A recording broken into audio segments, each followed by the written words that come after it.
Usa ka tuig na ang milabay dihang giaresto ug gidala sa The Hague sa the Netherlands si kanhi Presidente Rodrigo Duterte. Nagpadayon ang panawagan nga unta makauli na siya nga luwas sa Davao City. Ang detalye sa live report ni Argil Relator. Argil.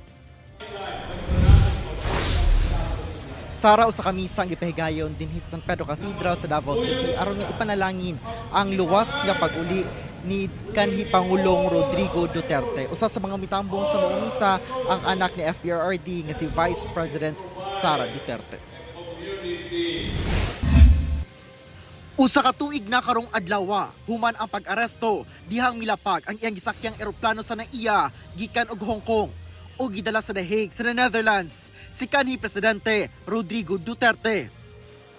Gitambungan sa mga Davaoenyo ang usa ka misa nga gipahigayon sa San Pedro Cathedral sa Davao City aron ipanalangin ang luwas nga pagpauli kang FPRRD. Wala, subo lang. Subo kayo. Nga unta, makauli na siya.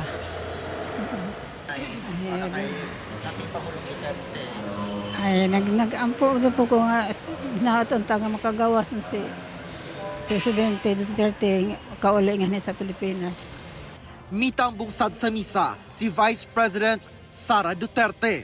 It is unthinkable that a government, no matter the political differences with the administration, would send a citizen to a foreign jurisdiction to be detained and tried for crimes against humanity na walang basehan at walang maayos na witnesses.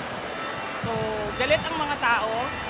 Isang taon na sila galit at hindi humupa yung galit hanggang hindi mabalik dito sa Pilipinas si dating Pangulong Rodrigo.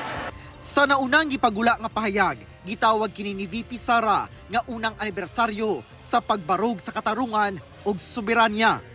Dugang sa bise, unang anibersaryo sa panghitabo nga misulay sa demokrasya ug sa mga prinsipyo sa due process ug rule of law. Ang nahitabong extraordinary rendition o kidnapping kang FPRRD, usa matud pa ka seryosong pahinumdom nga ang balaod dili dapat gamiton alang sa politika o personal nga interes. Ang tinuod nga gawas nung nasod ginadumala sa kaugalingong mga institusyon nga gawas nun gikan sa bisan unsa mang pagpanghilabot o pagdiktas sa ubang nasod. Panawagan matud pa ang anibersaryo aron magpabiling magbinantayon ang tanan.